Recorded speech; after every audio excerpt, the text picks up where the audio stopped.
കാര്യം എന്താന്ന് ചോദിച്ചു കഴിഞ്ഞാൽ അവരുടെ സംസാര രീതിയും അവര് മറ്റുള്ളവരോട് ഇടപഴകുന്ന രീതിയും ഏതൊരു അറിയാത്ത വ്യക്തിയും അവർ സംസാരിക്കുന്ന രീതിയും ഒക്കെ കണ്ടു കഴിഞ്ഞാൽ നമുക്ക് ഒരു ആകാംക്ഷ തോന്നും. അവര് ആളുകളിൽ നിന്നും ഒരു സാധാരണക്കാരിൽ നിന്നും വ്യത്യസ്തമായ രീതിയിലുള്ള ഒരു ഇടപെടലുകളായിരിക്കും. അവർക്ക് മറ്റുള്ളവരെ ഹെൽപ്പ് ചെയ്യാനും മറ്റുള്ളവരെ സഹായിക്കാനും മറ്റുള്ളവരോട് നല്ല രീതിയിൽ പെരുമാറാനുള്ള ഒരു മെന്റാലിറ്റി അവർ ഉണ്ടാക്കി എടുത്തിട്ടുണ്ടാവും. അത് അവരുടെ കരിയറിൽ തന്നെ ഈ ബിസിനസ്സിൽ വന്നത് കൊണ്ടുള്ള മാറ്റാണ്. എനിക്ക് വളരെയധികം ഡയറക്റ്റ് മാർക്കറ്റ് ചെയ്യുന്ന ആളുകളെ ഇഷ്ടമാണ് എന്ന് പറയുന്നതും നമ്മൾ കേട്ടിട്ടുണ്ട്. കാര്യം എന്താന്ന് ചോദിച്ചു കഴിഞ്ഞാൽ നമ്മൾ ഓരോരുത്തരും, നിങ്ങളൊന്ന് ആലോചിച്ച് നോക്കുക, നമ്മൾ ഈ മേഖലയിൽ വരുന്നതിന്റെ മുന്നേ ഏത് രീതിയിലായിരുന്നു നമ്മളുടെ പെരുമാറ്റ രീതികൾ എന്നുള്ളതും ഇന്ന് നമ്മൾ ഓരോരുത്തരും ഏത് രീതിയിലാണ് എന്നുള്ളത് നമുക്ക് നോക്കിക്കഴിഞ്ഞാൽ തന്നെ മനസ്സിലാവും, അല്ലെ?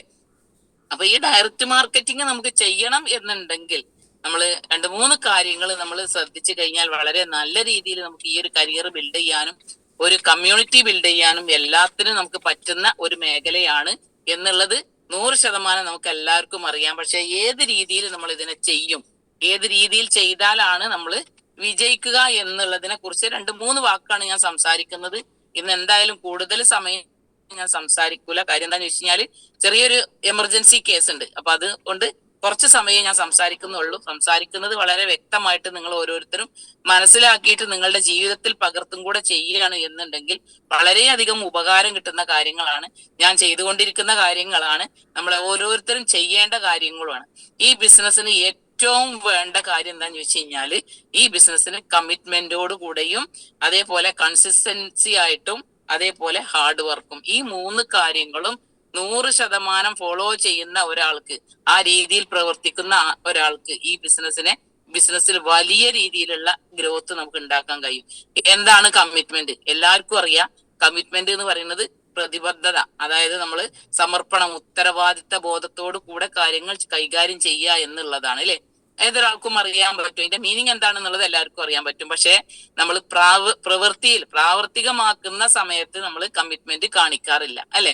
അപ്പൊ ഏതൊരു സാധാരണക്കാരനും ഈ ഡയറക്റ്റ് മാർക്കറ്റിന്റെ പ്രത്യേകത എന്താന്ന് ചോദിച്ചു കഴിഞ്ഞാല് സാധാരണക്കാരനെ അസാധാരണക്കാരനാക്കാൻ കഴിവുള്ള ഒരു പുതിയ ബിസിനസ് ആശയമാണ് ഡയറക്റ്റ് മാർക്കറ്റ്. പക്ഷെ പല ആളുകളും ആ ഒരു സംഭവത്തിൽ വിജയിക്കാതെ പോകുന്നതിന്റെ കാര്യം എന്താന്ന് ചോദിച്ചു കഴിഞ്ഞാല് അത് കമ്മിറ്റ്മെന്റോട് കൂടെ അത് ചെയ്യാത്തത് കൊണ്ടും പ്രവർത്തിക്കാത്തതുകൊണ്ടും പ്രവൃത്തിയിൽ കൊണ്ടുവരാത്തത് കൊണ്ടുമാണ്. 100% കമ്മിറ്റ്മെന്റോട് കൂടെ ഈ ഒരു ബിസിനസ് അവസരം നമ്മൾ ഏറ്റെടുത്ത് ചെയ്യുകയാണ് എന്നുണ്ടെങ്കിൽ നമുക്ക് എല്ലാവർക്കും വളരെയധികം വിജയിക്കാൻ പറ്റുന്ന ഒരു മേഖലയാണ്. ഉത്തരവാദിത്തം ഇപ്പൊ ഒന്നും പറയണ്ട. ഇന്നത്തെ ഒരു ദിവസം ഈ ബിസിനസ്സിനോടുള്ള ഒരു ഉത്തരവാദിത്തം എത്ര കണ്ടുണ്ട് എന്നുള്ളത് അറിയണമെങ്കിൽ നിങ്ങൾക്ക് എന്റെ അപ്ലിന്മാർക്ക് അറിയാം. അതായത് ഇപ്പൊ ഒരിക്കലും എനിക്ക് ഇന്ന് മീറ്റിംഗ് എടുക്കാൻ പറ്റിയൊരു സാഹചര്യം അല്ല. എനിക്ക് ഇന്ന് 9 മണിയാണ് കറക്റ്റ് സമയത്ത് എനിക്ക് കോഴിക്കോട് വരെ എത്താനുണ്ട്. എനിക്ക് 2 കുട്ടികൾ രാവിലെ 7:30 സമയത്ത് ഫുഡോട് കൂടെ സ്കൂളിലും അവരെ ഓഫീസിലൊക്കെ പോകാനുണ്ട്. എനിക്ക് പോരണം എന്നുണ്ടെങ്കിൽ ഒരുപാട് കാര്യങ്ങൾ ചെയ്യാനുണ്ട്. രാവിലെ എനിക്ക് ഐഫ്ലേസ് മീറ്റിംഗ് ഞാൻ തന്നെ എടുക്കാനും ഉണ്ട്. 9 മണിക്ക് എനിക്ക് കോഴിക്കോട് എത്തുകയും വേണം. എങ്ങനെയും ഈ ഒരു മീറ്റിംഗ് നിനക്ക് എടുക്കാൻ പറ്റിയ കണ്ടീഷൻ അല്ല. അപ്പൊ അതിന് ഞാനൊരു മാർഗം കണ്ടത് എങ്ങനെയാന്ന് ചോദിച്ചു കഴിഞ്ഞാല് കറക്റ്റ് 3 മണിക്ക് ഞാൻ എഴുന്നേറ്റിട്ടുണ്ട്.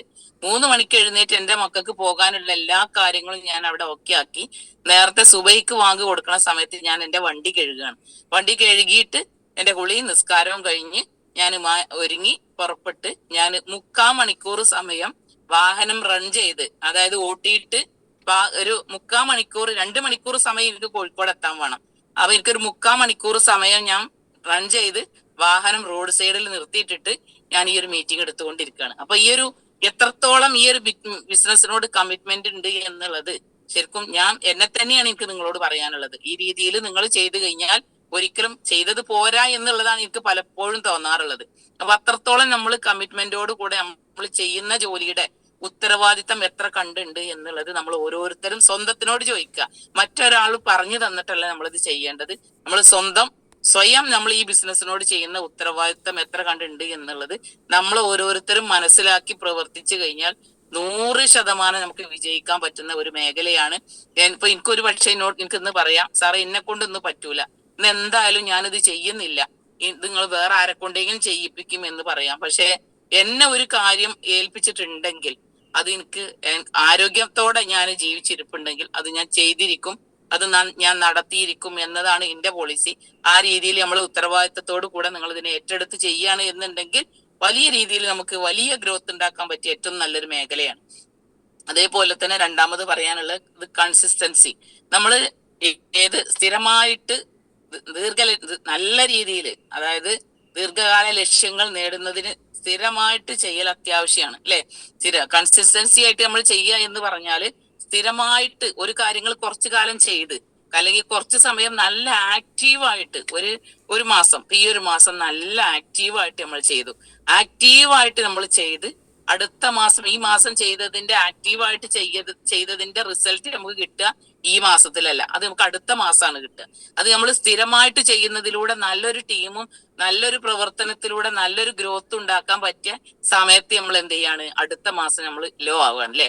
നമ്മൾ വർക്കിന് ഇറങ്ങാനോ അതല്ലെങ്കിൽ മീറ്റിംഗ് എടുക്കാനോ പല കാര്യങ്ങൾക്കും, പല 1-to-1 ആയിക്കോട്ടെ, ഫോളോ അപ്പ് ആയിക്കോട്ടെ, പിന്നെ ഹോം മീറ്റിംഗ് ആയിക്കോട്ടെ, അതല്ല എന്നുണ്ടെങ്കിൽ നമുക്ക് ഫോക്കസ് മീറ്റിങ്ങുകൾ ആയിക്കോട്ടെ, GTS ആയിക്കോട്ടെ, NDOകൾ ആയിക്കോട്ടെ, എന്തൊക്കെയോ ആയിക്കോട്ടെ, എന്ത് കാര്യങ്ങളാണെങ്കിലും സജീവമായിട്ട് ചെയ്ത് നമ്മളുടെ ആ മാസത്തിൽ നമുക്ക് ഗ്രോത്ത് ഉണ്ടാക്കിയിട്ടുണ്ടെങ്കിൽ അത് അതിന്റെ റിസൾട്ട്, അതിന്റെ ഫലം നമുക്ക് അനുഭവിക്കാൻ പറ്റിയ അടുത്ത മാസത്തിലാണ്. ആ അടുത്ത മാസത്തിൽ നമ്മൾ ആക്റ്റീവ് അല്ല എന്നുണ്ടെങ്കിൽ പിന്നത്തെ മാസത്തിൽ നമുക്ക് എന്ത് ചെയ്യാൻ കഴിയൂല, ആ ഒരു ഗ്രോത്ത് കാണിക്കാൻ കഴിയൂല. അപ്പോ അത് എന്നെ ഒരു ഉദാഹരണം പറയുകയാണ് എന്നുണ്ടെങ്കിൽ, നമ്മൾ സ്ഥിരമായിട്ട് കുറച്ച് ദിവസം ഒരു കിണർ കുഴിക്കണമെന്ന് വിചാരിക്കാം. ഒരു കിണർ കുഴിക്കണത് നമ്മൾ എന്തിനാണ്? വെള്ളം കാണാനാണ് കിണർ കുഴിക്കുന്നത്. ജീവിതകാലം മുഴുവനും ആ ഒരു കിണറ്റിൽ നിന്ന് നമുക്ക് വെള്ളം ഉപയോഗിക്കാനാണ് നമ്മൾ കിണർ കുഴിക്കുന്നത്. അത് കുഴിച്ചൊരു നിശ്ചിത സ്ഥലത്ത് എത്തിക്കഴിഞ്ഞാൽ അതിൽ ഒരു വെള്ളം ഉണ്ട് എന്നുള്ളത്, അത് നമുക്ക് നിത്യം ഉപയോഗിക്കാൻ, ഇഷ്ടം പോലെ വെള്ളം ഉപയോഗിക്കാനുള്ള വെള്ളം ഉണ്ട് എന്നുള്ളത് നമുക്കറിയാം. നമ്മൾ എന്ത് ചെയ്തു, കുറച്ച് ദിവസം ഒരു 10-20 കോല ആഴത്തിൽ ഒരു കിണർ കുഴിച്ചാൽ നല്ലോണം വെള്ളം കിട്ടുന്നുള്ളത് നമുക്കറിയാം. നമ്മളൊരു 15 കോല ആഴത്തിൽ അല്ലെങ്കിൽ 10-17 കോല ആഴത്തിൽ നമ്മൾ കിണർ കുഴിച്ചു, നമ്മൾ മടുത്തു, നല്ല ഹാർഡ് വർക്ക് ചെയ്ത് നമ്മൾ ഉഷാറാക്കി എടുത്തു. പക്ഷെ നമുക്ക് കിട്ടേണ്ട ഒരു വെള്ളം അത് നമുക്ക് ലഭിക്കണം എന്നുണ്ടെങ്കിൽ ഒരു 3 കോലെങ്കിലും നമ്മൾ കുഴിച്ചിരിക്കണം. അത് കുഴിക്കാതെ നമുക്ക് എന്ത് ചെയ്യൂല, ഒരിക്കലും ഒരു കാലത്തും ഈ ജന്മത്തിൽ നമുക്ക് ഇത് വെള്ളം കിട്ടൂല. വെള്ളം കിട്ടണം എന്നുണ്ടെങ്കിൽ ആ പ്രോസസ്സ് നമ്മൾ കംപ്ലീറ്റ് ചെയ്തെങ്കിലേ നമുക്ക് കിട്ടുള്ളൂ. അതല്ലാതെ നമുക്ക് ഒരിക്കലും ഇവിടുന്ന് ഇന്നോടത്ത് സംഭവം ഉണ്ട് അതൊക്കെ, അത് കിട്ടണം എന്നുണ്ടെങ്കിൽ നമ്മൾ അതിന് വേണ്ടി നിരന്തരം ആ ഒരു സക്സസിലേക്ക് എത്തുന്നത് വരെ നമ്മൾ പണിയെടുക്കാൻ തയ്യാറാവണം. അപ്പോഴുള്ളൂ, സ്ഥിരമായിട്ട് പണിയെടുക്കണം, എന്നിലേ നമുക്ക് റിസൾട്ട് കിട്ടുള്ളൂ. നമ്മൾ ഓരോരുത്തരും ചെയ്തുകൊണ്ടിരിക്കുന്ന, നമ്മളിൽ പല ആളുകളും ചെയ്തുകൊണ്ടിരിക്കുന്ന കാര്യങ്ങൾ ഈ ഒരു ബിസിനസിന്റെ ലാസ്റ്റ് വിജയിക്കാൻ പോകുന്നതിന്റെ തൊട്ട് മുന്നേ ഇട്ട് പോവുക. അതിൽ പല പരീക്ഷണങ്ങൾ ഉണ്ടാവും, പല പ്രതിസന്ധികൾ ഉണ്ടാവും, പല ബുദ്ധിമുട്ടുകൾ ഉണ്ടാവും, പല കഷ്ടപ്പാടുകൾ ഉണ്ടാവും. ഈ ബിസിനസ് നിർത്തിപ്പോകാൻ ഒരുപാട് കാരണങ്ങൾ ഉണ്ടാവും.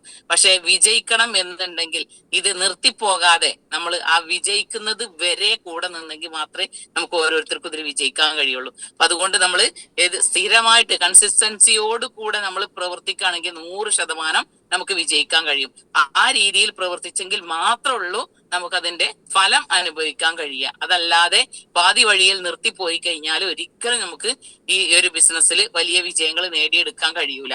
അതേപോലെ മൂന്നാമതായിട്ട് എനിക്ക് പറയാനുള്ളത് ഹാർഡ് വർക്കും ഉണ്ട്, സ്മാർട്ട് വർക്കും ഉണ്ട്. എന്നാൽ ഹാർഡ് വർക്ക് എന്ന് പറയുന്നത് നിരന്തരം കഠിനമായ പ്രയത്നത്തിലൂടെ ചെയ്യുന്നതാണ് ഹാർഡ് വർക്ക്. എന്നാൽ നമ്മളുടേത് കഠിനമായ പ്രയത്നത്തിലൂടെ നമ്മൾ ഹാർഡ് വർക്ക് ചെയ്യുന്നുണ്ടെങ്കിലും ആ കൂട്ടത്തിൽ നമ്മൾ സ്മാർട്ട് വർക്കും കൂടെ ചെയ്യുന്നുണ്ട് അല്ലെ. ഏത് മേഖല, ഒരു കച്ചവടക്കാരനെ അപേക്ഷിച്ച് പറയുകയാണ് എന്നുണ്ടെങ്കിൽ, ആ കച്ചവടക്കാരൻ രാവിലെ പുലർച്ചെ നേരത്തെ എണീറ്റ് അയാളുടെ കട തുറന്ന് അതിലേക്കുള്ള സാധനങ്ങൾ കുറവുള്ളത് പോയി വാങ്ങിക്കൊണ്ടെന്ന് ആ കട തുറന്ന് അവിടെ നിരന്തരം ക്യാഷും ചെലവാക്കി ഫുൾ ടൈം ഹാർഡ് വർക്ക് ആയിട്ട് അവിടെ ഇരുന്ന് കഴിഞ്ഞാലും ഒരു ദിവസം അയാൾ മാറി നിന്ന് കഴിഞ്ഞാൽ അയാളുടെ കച്ചവടം പിറ്റേ ദിവസം ഒന്ന് തുറന്നില്ല എന്നുണ്ടെങ്കിൽ അദ്ദേഹത്തിന് അവിടുന്ന് വരുമാനം കിട്ടൂല. അദ്ദേഹം കഠിനാധ്വാനിയാണ്, പക്ഷെ അയാള് എന്തില്ല, സ്മാർട്ട് വർക്ക് ഇല്ല. നമ്മളത് അങ്ങനെയല്ല, ഹാർഡ് വർക്കിലൂടെ നമ്മൾ സ്മാർട്ട് വർക്കും കൂടെ ചെയ്യാണ്. അതിന് നമ്മൾ ചെയ്യേണ്ടത് എന്താണ്? നമ്മളിപ്പോ ഒരു മീറ്റിംഗ്, നമ്മളൊരു ഉദാഹരണം പറയാം, നമ്മളുടെ മീറ്റിംഗ് നടക്കുകയാണ് വിചാരിക്കുക. നമ്മളുടെ മീറ്റിംഗ് നല്ലൊരു മീറ്റിംഗ്, അതായത് ഒരു അച്ചീവ്മെന്റ്സ് ഡേ നമ്മൾ മുന്നേ കൂട്ടി ഫിക്സ് ചെയ്തപ്പോൾ നമ്മളെല്ലാവരും അച്ചീവ്മെന്റ്സ് ഡേ ഒക്കെ വളരെ നല്ല രീതിയിൽ അച്ചീവ്മെന്റ്സുകളെ കൊണ്ട് നമ്മളുടെ അംഗീകാരങ്ങൾ കൊടുക്കുന്ന പ്രോഗ്രാമുകൾ നമ്മളുടെ ടീമിൽ എല്ലാവരുടെ ടീമിലും നടന്നു അല്ലെ. നമ്മുടെ അൽതാഫ് സാറിന്റെ ടീമില്, ഇസ്മായിൽ സാറിന്റെ ടീമില്, നമ്മളുടെ ടൈറ്റൻസില് എല്ലാത്തിലും അച്ചീവ്മെന്റ്സ് ഡേ ഇട്ടും അതേപോലെ അതിൽ അതിനു വേണ്ടി ഒരുപാട് ഫോക്കസ് മീറ്റിങ്ങുകളും കാര്യങ്ങളൊക്കെ നമ്മൾ ചെയ്തു അല്ലെ. അതൊക്കെ ചെയ്ത സമയത്ത് അതിൽ ചില ആളുകൾ എന്ത് ചെയ്തിട്ടുണ്ട്, ഹാർഡ് വർക്ക് ചെയ്തോലുണ്ട് അല്ലെ. ഹാർഡ് വർക്ക് ചെയ്തതിന്റെ കൂട്ടത്തില് ആ പ്രോഗ്രാമിന് വേണ്ടിയിട്ട് സ്വയം ടിക്കറ്റ് വാങ്ങി ഒരുപാട് ആളുകളെ ആ പ്രോഗ്രാമിന് കയറ്റി ആ പ്രോഗ്രാം കളർഫുൾ ആക്കാൻ വേണ്ടിയുള്ള ഹാർഡ് വർക്കിന്റെ കൂട്ടത്തിൽ തന്നെ ആളുകൾ അവിടെ കയറ്റാനുള്ള സ്മാർട്ട് വർക്ക് ചെയ്ത ആളുകൾക്കേ വിജയിക്കാൻ കഴിയുള്ളൂ. അതല്ലാതെ ആ പ്രോഗ്രാം കഴിയുന്നത് വരെ അതിന്റെ കൂടെ നിന്ന് എല്ലാ പ്രവർത്തനത്തിനും ഒപ്പം നിന്ന് പക്ഷെ ഒരാളെ പോലും ആ പ്രോഗ്രാമിന് കയറ്റിയില്ല, ഒരാള് പോലും അദ്ദേഹത്തിന്റെ പവർ സൈഡിന്നും വീക്ക് സൈഡിന്നും ഇല്ല, ഈ ബിസിനസിന്റെ ഗ്രോത്തിന് വേണ്ടിയിട്ട് അയാൾ ഒന്നും ചെയ്തിട്ടില്ല എന്നുണ്ടെങ്കിൽ ആ പ്രോഗ്രാം കളർഫുൾ ആയിരിക്കും, ആ പ്രോഗ്രാമിന് വേണ്ടി അദ്ദേഹം എടുത്ത പണികളൊക്കെ നല്ല കാര്യമായിരിക്കും, പക്ഷെ അദ്ദേഹത്തിന് സ്മാർട്ട് വർക്കിലൂടെ വരുമാനം വാങ്ങിക്കാൻ കഴിയൂല. അപ്പൊ നമ്മൾ ഹാർഡ് വർക്ക് ചെയ്യുന്നതിന്റെ കൂടെ നമ്മൾ സ്മാർട്ട് വർക്കും കൂടെ ചെയ്തെങ്കിൽ മാത്രമേ വിജയിക്കുള്ളൂ. നേരെ മറിച്ച് നമ്മൾ അതിൽ ആളുകളെ കയറ്റിയിട്ടുണ്ട്, ആ പ്രോഗ്രാം കഴിയുന്നത് വരെ അതിന്റെ ഒപ്പം നിൽക്കാനും കൂടിയിട്ടുണ്ട്. ആ പ്രോഗ്രാം കഴിഞ്ഞ് ഇപ്പൊ നമ്മളെ പല ആളുകളും ചെയ്യുന്നത് എന്താന്ന് ചോദിച്ചു കഴിഞ്ഞാല്, നമ്മളുടെ ടീമിൽ മീറ്റിംഗ് ഒക്കെ കഴിഞ്ഞു, അടിപൊളിയായി, മുബീൻ സാർ മീറ്റിംഗ് സൂപ്പറായി എന്ന് പറഞ്ഞു, നമ്മൾ അതിലാണ് സന്തോഷിച്ച് സുഖിച്ചിരിക്കുകയാണ് അല്ലെ. അത്ര കളർഫുൾ ആയ പ്രോഗ്രാം ആണെന്ന് എല്ലാ ലീഡേഴ്സും പറഞ്ഞു. അത് കളർഫുൾ ആക്കിയത് ആരൊക്കെയാണ് എന്നതിനും ഒക്കെ തന്നെ വേണ്ട രീതിയിലുള്ള അംഗീകാരങ്ങളും കാര്യങ്ങളൊക്കെ ഓരോരുത്തർക്കും കിട്ടി. പക്ഷേ ആ ഒരു അംഗീകാരങ്ങൾ കിട്ടിയ ആ പ്രോഗ്രാമിൽ നമ്മൾ ലയിച്ചിരുന്നതിനെ കൊണ്ട് ഒരിക്കലും നമുക്കത് റിസൾട്ട് ആക്കി എടുക്കാൻ കഴിയൂല. ആ പ്രോഗ്രാമിൽ ആരൊക്കെയാണോ പുതിയ ആളുകളെ കയറ്റിയത്, ആ ആളുകളെ കയറ്റിയ ആളുകളെടുത്ത് നിരന്തരം ഫോളോ അപ്പിലൂടെ അതൊരു ബിസിനസ് ആക്കി അവരെ ജോയിനിങ് നടത്തി അതിന്റെ പ്രോഡക്റ്റ് വാങ്ങി അവർക്കുള്ള പ്രൊഡക്റ്റ് വാങ്ങിച്ചില്ല ലിസ്റ്റ് ഇട്ടുകൊടുത്ത് ആളുകളെ കാണാൻ തുടങ്ങി, അവരിലൂടെ റിക്രൂട്ടിങ് കൊണ്ടുവരുമ്പോഴേ നമുക്കത് സ്മാർട്ട് വർക്കിലൂടെ വരുമാനം വാങ്ങിക്കാൻ പറ്റുള്ളൂ അല്ലെ. അതല്ലാതെ വെറും ഒരു ഹാർഡ് വർക്ക് കൊണ്ട് ഒരാളും വിജയിക്കൂല. കൂട്ടമായ പ്രവർത്തനത്തിലൂടെ മാത്രമേ നമ്മൾ വിജയിക്കുള്ളൂ. ഡയറക്റ്റ് മാർക്കറ്റിൽ വന്ന ഏതൊരാളും എനിക്ക് വിജയിക്കണമെങ്കിൽ ഇന്ന ആള് വേണ്ട, ഇന്ന ആളിലൂടെ എല്ലാത്തിനും എനിക്ക് വിജയിക്കാൻ പറ്റും എന്നൊരു ചിന്ത ഉണ്ടെങ്കിൽ ഒരിക്കലും ഡയറക്റ്റ് മാർക്കറ്റിങ്ങിലൂടെ നമുക്ക് സ്വന്തമായിട്ട് വിജയിക്കാൻ കഴിയൂല. നമ്മളുടെ അസോസിയേഷനിൽ ഒരുപാട് ആളുകള് ശക്തമായിട്ട് പിന്നെ നമ്മുടെ സിസ്റ്റം പ്രകാരം 100% കൂടെ നിന്ന് ഒരു ഐക്യത്തോടെ ഒരു ബോണ്ടിങ്ങിൽ നിന്ന് പ്രവർത്തിച്ചാൽ മാത്രമേ നമുക്ക് ഇതിൽ വിജയിക്കാൻ കഴിയുള്ളൂ. അപ്പൊ അതുകൊണ്ട് നമ്മൾ എന്താ ചെയ്യേണ്ടതെന്ന് ചോദിച്ചു കഴിഞ്ഞാൽ, ഏത് പ്രോഗ്രാമിനെയും അത് ഹാർഡ് വർക്ക് ചെയ്യുന്നതിന്റെ കൂട്ടത്തിൽ തന്നെ നമ്മൾ നമ്മളുടെ ടീം ബിൽഡിങ്ങും അതേപോലെ തന്നെ നമ്മളെ ടീമിനെ ജോയിൻ ചെയ്യിപ്പിച്ചതിന്റെ ക്ലോസിങ്ങും ആ പ്രോഡക്റ്റ് പർച്ചേസിങ്ങും അവർക്ക് വേണ്ട NDOകളും ഇനി ഭാവിയിൽ നമ്മൾ ഇനി വെക്കാൻ പോകുന്ന പ്രോഗ്രാമുകൾ നമ്മൾ തൊട്ടടുത്ത് വന്ന് എല്ലാവരും എന്ത് ചെയ്തിട്ടുണ്ട്, മീറ്റിങ്ങൾ ഓരോ 3 മാസം കൂടുന്ന സമയത്ത് ഒരു വലിയ മെഗാ പ്രോഗ്രാം ടീം ബേസ് ചെയ്തിട്ട് ഓരോ STC എനേബോ അല്ലെങ്കിൽ RTC എനേബോ ലീഡേഴ്സിന്റെ ഒക്കെ തന്നെ ടീം ബേസ് ചെയ്തിട്ട് ടീം മീറ്റിങ്ങുകൾ ഒരു 2-2.5 മാസത്തിന്റെ ഉള്ളിലായിട്ട് വലിയ ഒരു സ്വന്തമായിട്ടൊരു അച്ചീവ്മെന്റ്സുടെ അവനവന്റെ സ്വന്തം ടീമിൽ നടത്താൻ തീരുമാനിച്ചിട്ടുണ്ട്.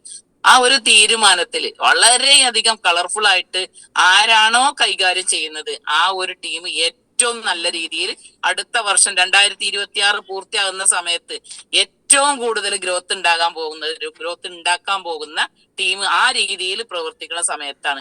അതിനുവേണ്ട NDOകളും അതിനുവേണ്ട ടാർഗറ്റുകളും അതിനുവേണ്ട ഓരോ ഈ ബിസിനസ്സിന് വേണ്ട കാര്യങ്ങളും ശക്തമായിട്ട് നമ്മൾ മുന്നോട്ട് പോയി കഴിഞ്ഞാൽ നമുക്ക് വലിയ രീതിയിലുള്ള വിജയങ്ങൾ ഉണ്ടാക്കിയെടുക്കാൻ പറ്റും. അപ്പൊ അതുകൊണ്ട് നമ്മൾ ഓരോരുത്തരും ആ രീതിയിൽ പ്രവർത്തിക്കാൻ തയ്യാറാവണം എന്നാണ് എനിക്ക് പറയാനുള്ളത്. പിന്നെ എനിക്ക് പറയാനുള്ളത്, നമ്മുടെ GTS മലപ്പുറം GTS നമുക്ക് ഈ ആഴ്ച ഉണ്ടായില്ല, വല്ലാത്തൊരു നഷ്ടം ഫീൽ ചെയ്തു അല്ലെ. നിങ്ങൾക്ക് ഓരോരുത്തർക്കും ഫീൽ ചെയ്തിട്ടുണ്ടാവും എന്ന് വിചാരിക്കണു.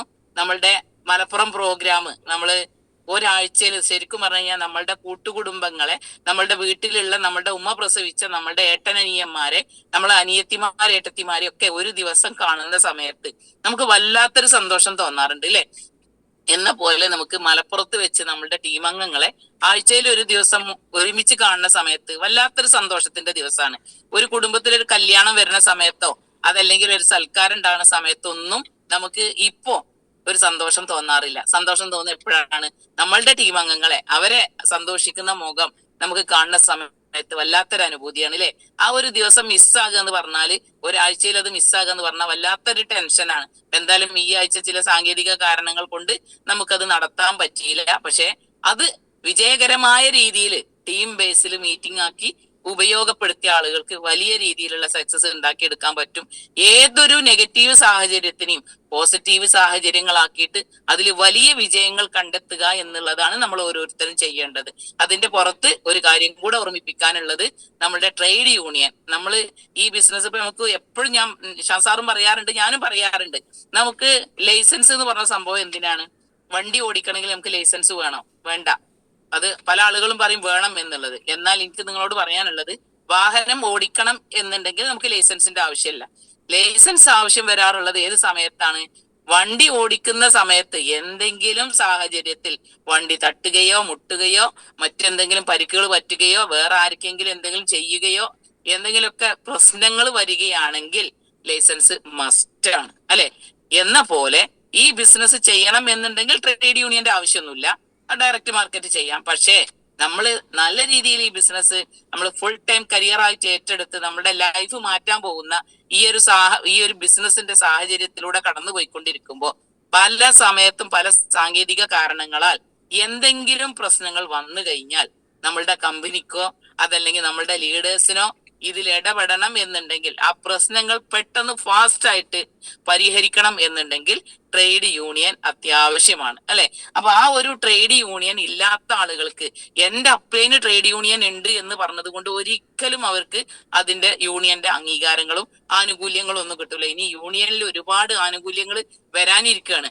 അതേപോലെ തന്നെ നമുക്ക് എന്തെങ്കിലും ഒരു പ്രശ്നം വന്നു കഴിഞ്ഞാൽ ആദ്യം അവരുടെ യൂണിയൻ നമ്പർ എത്രയാണ്, അവരുടെ പേരെന്താണ്, അവരുടെ അഡ്രസ്സ് എന്താണ്, ഏത് ഏരിയയിലുള്ള ആളാണ് എന്നാണ് ആദ്യം അന്വേഷിക്കുക. അതിനുശേഷേ അവര് യൂണിയന്റെ ആളുകള് നമ്മളുടെ കൂടെ നിൽക്കുള്ളൂ. എന്ത് പ്രശ്നങ്ങൾ വന്നാലും പ്രതിസന്ധികൾ വന്നാലും ബുദ്ധിമുട്ടുകൾ വന്നാലും നമ്മളുടെ കൂടെ യൂണിയൻ ഉണ്ട് എന്ന കാര്യം നിങ്ങൾ ഓരോരുത്തരും മനസ്സിലാക്കുക. അതിന് നിങ്ങളുടെ സ്വന്തം ഒരു കോപ്പി ഫോട്ടോ, അതിന് വേണ്ട ക്യാഷും നിങ്ങളുടെ അഡ്രസ്സും കൊടുത്ത് ട്രേഡ് യൂണിയൻ എനിക്ക് വേണം എന്നുള്ളത് നിങ്ങൾ നിങ്ങളുടെ അപ്ലൈനോട് പറഞ്ഞ് ഇന്ന് തന്നെ കൊടുക്കാത്ത ആളുകൾ ഉണ്ടെങ്കിൽ ആ സംഭവം നിങ്ങൾ കൊടുത്ത് നാളെ നിശാന്ത് സാറിന് അത് കൊടുക്കണം എന്ന് പറഞ്ഞിട്ടുണ്ട്. അപ്പൊ അതുകൊണ്ട് എല്ലാ വ്യക്തികളും അതാത് ലീഡേഴ്സിന്റെ കയ്യിൽ യൂണിയൻ മെമ്പർഷിപ്പ് ഉള്ള ആളുകളായിട്ട് മാറണം എന്നാണ് എനിക്ക് പറയാനുള്ളത്. കൂടുതലായിട്ടൊന്നും ഞാൻ ഈ ഒരു അവസരത്തിൽ ഇനി സംസാരിക്കുന്നില്ല. ഞാൻ പറഞ്ഞു എനിക്ക് ഇങ്ങനത്തെ ഒരു ബുദ്ധിമുട്ട്, ഒരു പ്രശ്നങ്ങൾ ഉണ്ട് എന്നുള്ളത്. അപ്പൊ എനിക്ക് എമർജൻസി ആയിട്ട് അവിടെ പോകേണ്ടതുള്ളത് കൊണ്ട് തന്നെ ഞാൻ ഇന്നത്തെ ഒരു മീറ്റിംഗ് ഈ ഒരു സമയത്തിന്റെ ഉള്ളിൽ അവസാനിപ്പിക്കുകയാണ്. അപ്പൊ അതുകൊണ്ട് എല്ലാ ദിവസവും നമ്മൾ 8 മണി വരെ മീറ്റിംഗ് വെക്കാറുണ്ട്, നടത്താറുണ്ട്. അപ്പൊ അതുകൊണ്ട് ഇന്നത്തെ ഒരു ദിവസം നിങ്ങളോട് ഞാൻ ക്ഷമ ചോദിക്കുകയാണ്. നമുക്ക് ഇന്ന് കുറച്ച് സമയത്തിന്റെ ഉള്ളിൽ ഇന്ന് മീറ്റിംഗ് ഒതുക്കേണ്ടതുണ്ട്. അതുകൊണ്ട് അടുത്തൊരു ദിവസം വലിയൊരു ടോപ്പിക്കുമായിട്ട് നമുക്ക് ഇനി അടുത്ത ഒരു ലീഡർ നാളെ തന്നെ വരുന്നുണ്ടാവും. അതുകൂടാതെ ഇനി എന്റെ ഒരു സെഷൻ വരുന്ന സമയത്ത് കൂടുതൽ സമയം എടുത്തിട്ട് നമുക്ക് ഒരുപാട് കാര്യങ്ങൾ ചർച്ച ചെയ്യാനുണ്ട്. അതിനുവേണ്ടി നമുക്ക് എല്ലാവർക്കും സർവശക്തന്റെ എല്ലാവിധ അനുഗ്രഹങ്ങളും ഉണ്ടാവട്ടെ എന്ന് ഈ ഒരു അവസരത്തിൽ ആത്മാർത്ഥമായിട്ട് പ്രാർത്ഥിച്ചുകൊണ്ട് എന്നെ ഈ ഒരു ബിസിനസ്സിൽ എനിക്ക് അവസരം തന്ന സർവശക്തനെ ഞാൻ സ്തുതിക്കുകയാണ്, അൽഹംദുലില്ലാ. അതേപോലെ തന്നെ എനിക്ക് അവസരം തന്ന ഈ ഒരു അവസരത്തിൽ എന്നെ കൊണ്ടുവന്ന് ഇന്ന് ഈ ഒരു പൊസിഷനിൽ എത്തിച്ചിട്ടുള്ള ടൈറ്റൻസിന്റെ അമരക്കാരൻ ഫൗണ്ടർ നിശാന്ത് സാറിനും ഞാൻ ഈ ഒരു അവസരത്തിൽ വളരെയധികം നന്ദിയും കടപ്പാടും അറിയിക്കുകയാണ്. അതേപോലെ തന്നെ നമ്മളുടെ ഓരോ സീനിയർ ലീഡേഴ്സിനും, നമ്മളുടെ ലവ് ലൈൻ ആയിട്ടുള്ള അൽതാഫ് സാറ്, അതേപോലെ തന്നെ ഇസ്മായിൽ സാറ്, ഷുഹൈബ് സാറ്, അതേപോലെ Bushra madam, Ilyas sir, Soujath madam, Razak sir, അതേപോലെ വിനീഷ മേഡം, പ്രദീപ് സാറ്, ഇങ്ങനെ ഓരോ RTC STC എബോ ലീഡേഴ്സിന്റെ കയ്യിൽ അവർക്ക് എല്ലാവർക്കും ഞാൻ ഈ ഒരു അവസരത്തിൽ നന്ദി അറിയിക്കുകയാണ്. അതേപോലെ എന്നെ കേട്ടുകൊണ്ടിരിക്കുന്ന ഓരോ വ്യക്തികൾക്കും ഈ ഒരു അവസരത്തിൽ എന്റെ നന്ദി അറിയിച്ചുകൊണ്ട് ട്രേഡ് യൂണിയൻ ഒരിക്കൽ കൂടെ ഓർമ്മിപ്പിക്കുകയാണ്, നിങ്ങൾ നിങ്ങളുടെ അതാത് ലീഡേഴ്സിനെ, STC എബോ ലീഡേഴ്സിനെ നിങ്ങളുടെ യൂണിയൻ നിങ്ങൾ ഏൽപ്പിക്കണം എന്നും കൂടെ പറഞ്ഞുകൊണ്ട് എന്റെ വാക്കുകളോട് അവസാനിപ്പിക്കുന്നു. Okay, wish you all the best. Okay, thank you. അസ്സലാമു അലൈക്കും. സാറേ ഇന്ന് സ്റ്റോപ്പ് ചെയ്തോളൂ. Okay madam, thank you.